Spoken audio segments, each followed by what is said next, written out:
Hi dears, good morning. പുതിയ വിശേഷങ്ങൾക്കായി എല്ലാ കൂട്ടുകാർക്കും സ്വാഗതം. അങ്ങനെ നന്ദൻ്റെ കാര്യത്തിൽ ഇതുവരെ ഒരു തീരുമാനമായിട്ടില്ല എങ്കിലും ഉടൻ തന്നെ നല്ലൊരു തീരുമാനം ഉണ്ടാകും. ഇനിയിപ്പോൾ നന്ദന് പേടിക്കേണ്ട കാര്യമൊന്നുമില്ല. ഇതുവരെ നടന്ന കാര്യങ്ങൾ അവൻ പറഞ്ഞെങ്കിലും കെവിൻ്റെയും ഇസബെല്ലയുടെയും കാര്യം മാത്രം ഹരി വക്കീലിനോട് ഹൈഡാക്കുകയും ചെയ്യുന്നു. പക്ഷേ ഹരി വക്കീലിന് ചില കാര്യങ്ങളൊക്കെ മനസ്സിലാക്കുകയാണ്. കേസിൻ്റെ ലൂപ്പ് ഹോളെല്ലാം പഠിച്ചിട്ട് തന്നെയാണ് അദ്ദേഹം ഇവിടെ വന്നിരിക്കുന്നത്. ആ സമയത്ത് സിദ്ധാർത്ഥൻ പറഞ്ഞൊരു രഹസ്യമുണ്ട്, അതിനോടനുബന്ധിച്ച് തന്നെയാണ് നന്ദനും പറഞ്ഞത്. പിന്നെ പ്രഭാവതിയും ഇടയ്ക്കേറി ഓരോന്നൊക്കെ പറയുന്നുണ്ട്. ഇതിൽ നിന്നൊക്കെ കുറേയേറെ പോരായ്മകൾ അദ്ദേഹം ഇപ്പോഴേ കണ്ടുപിടിച്ചു കഴിഞ്ഞു. ഇതിലിപ്പോൾ നന്ദൻ ഒരു തെറ്റുകാരനാണെന്ന് അദ്ദേഹത്തിന് 100% ബോധ്യമായെങ്കിൽ ഉറപ്പായിട്ടും പ്രഭയുടെ കണ്ണുനീര് കാണാൻ നിൽക്കാതെ നന്ദനെ എങ്ങനെയെങ്കിലും രക്ഷപ്പെടുത്താൻ നോക്കിയേനെ. ഇതിപ്പോൾ നന്ദൻ തെറ്റുകാരനല്ല എന്നുള്ള കാര്യം അദ്ദേഹത്തിന് മനസ്സിലാവുന്നതുകൊണ്ട് മാത്രമാണ് മറ്റൊരു തീരുമാനം പറയുന്നത്. നമുക്ക് അടുത്തുള്ള പോലീസ് സ്റ്റേഷനിൽ പോയിട്ട് നന്ദനെ ഹാജരാക്കണം, നന്ദനെ കീഴടക്കുക. അത് തന്നെയാണ് എൻ്റെ ഉദ്ദേശവും.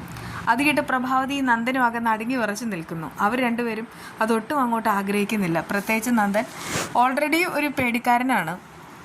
പിന്നെ പ്രഭാവതിയുടെ കാര്യമാണെങ്കിൽ നന്ദൻ എന്ന് പറഞ്ഞാൽ ജീവനാണ്. നന്ദൻ എന്തെങ്കിലും സംഭവിച്ചാൽ പ്രഭാവതിക്ക് പിന്നെ അതൊട്ടും സഹിക്കില്ല. അതുകൊണ്ട് തന്നെ ആൾക്ക് ഭയങ്കരമായിട്ട് സങ്കടമായിട്ട് പറയുന്നുണ്ട്, അയ്യോ ഹരിയേട്ട, എങ്ങനെയെങ്കിലും ഇവനെ ഇതിൽ നിന്ന് ഒഴിവാക്കി തരണം. ഞാൻ പറഞ്ഞല്ലോ എൻ്റെ മകനൊരു അബദ്ധം പറ്റിയതാണെന്ന്. അതുകൊണ്ട് തന്നെ എങ്ങനെയെങ്കിലും ഇത് ഒഴിവാക്കണം എന്നൊക്കെ പറയുമ്പോൾ അദ്ദേഹം പറയാണ്, ഞാൻ നേരത്തെ പറഞ്ഞു കഴിഞ്ഞു, കുറ്റവാളികളെ ഞാൻ ഒരിക്കലും രക്ഷപ്പെടുത്താറില്ല. ഇവിടെ നന്ദൻ തെറ്റ് ചെയ്തിട്ടുണ്ടെങ്കിൽ ഉറപ്പായിട്ടും ശിക്ഷ അനുഭവിക്കണം, അല്ലെങ്കിൽ നന്ദൻ രക്ഷപ്പെടും.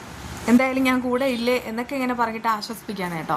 പക്ഷെ നന്ദനാണെങ്കിൽ വളരെ കൂളായിട്ട് പറയുന്നുണ്ട്, എന്നെ സാരമില്ല, ഞാൻ കീഴടങ്ങാൻ സന്നദ്ധം തന്നെയാണ്, എന്നെ എന്ത് വേണേലും ചെയ്തോളാം.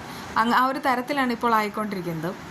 എന്നാൽ രജനിക്കാണെങ്കിൽ ഇരുന്നിട്ടൊട്ടും ഇരിപ്പുറയ്ക്കുന്നില്ല എന്ന് പറയുന്ന പോലെ അവളിങ്ങനെ ഗിരീഷിനോട് വീണ്ടും ഓരോ കാര്യങ്ങളിങ്ങനെ പറഞ്ഞുകൊണ്ടിരിക്കുകയാണ്. അതായത് ഈ നന്ദനയാണെങ്കിൽ സ്റ്റേഷനിൽ ഹാജരാക്കണം എന്നുള്ള കാര്യം അറിഞ്ഞിട്ട് അവൾ ഗിരിയോട് പറയാണ്, വീണ്ടും ദേവിക ചന്ദ്രോത്ത് വീട്ടിലേക്ക് വന്നിട്ടുണ്ടെങ്കിൽ, വീണ്ടും അടുത്തിട്ടുണ്ടെങ്കിൽ അവൾക്ക് ഒറ്റ ഉദ്ദേശം മാത്രമേ ഉള്ളൂ, നന്ദനെ എങ്ങനെയെങ്കിലും അഴിക്കുള്ളിൽ ആക്കുക.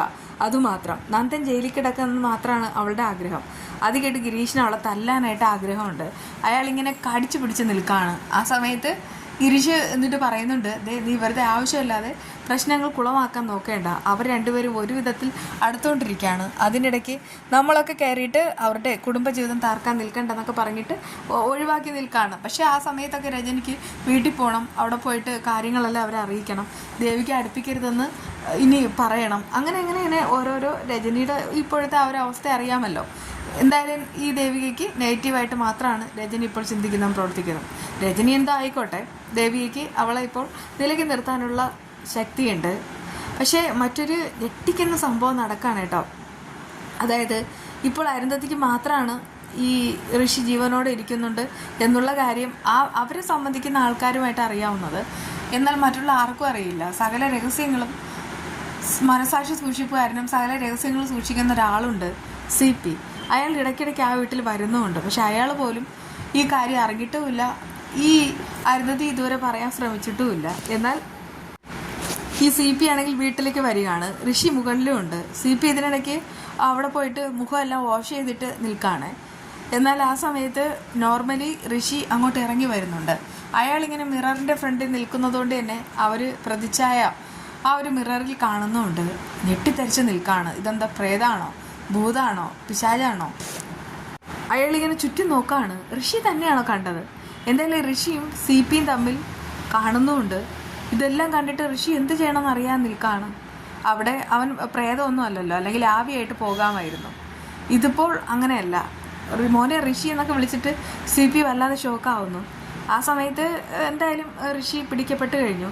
ഋഷിയുടെ പ്രതിച്ഛായ മുഴുവനായിട്ട് തകരുന്നു എന്നൊക്കെ തന്നെയാണ് ഇന്നത്തെ ആ ഒരു റിവ്യൂവിൽ പറഞ്ഞിട്ടുള്ളത്. എന്തായാലും ഒരാളെങ്കിലും അറിഞ്ഞിരിക്കുന്നത് നല്ലതാണ്. ഇവരെ കള്ളത്തരം മുഴുവനും പൊളിയണം. ചന്ദ്രോത്ത് വീട്ടുകാരോട് ഇവന് ഉള്ള അടങ്ങാത്ത പക ഇതോടുകൂടെ തീരണം. അതിനു വേണ്ടിയിട്ട് ഇവന് കുറച്ചു കാലം അകത്ത് കിടന്നാലും കുഴപ്പമില്ല. അരുന്ധതി ആദ്യം ഭയങ്കര സീരിയസ് ആയിട്ട് വന്നിട്ട് ഇപ്പോഴാണെങ്കിൽ അവർ ഒരു മനുഷ്യസ്ത്രീയായിട്ട് മാറിക്കഴിഞ്ഞു. അതുപോലെ തന്നെ ഒന്നുകിൽ ഋഷി മാറണം, അല്ലെങ്കിൽ ഋഷിക്ക് എന്തെങ്കിലും സംഭവിക്കണം തന്നെയാണ് നമ്മളെല്ലാവരും ആഗ്രഹിക്കുന്നത്.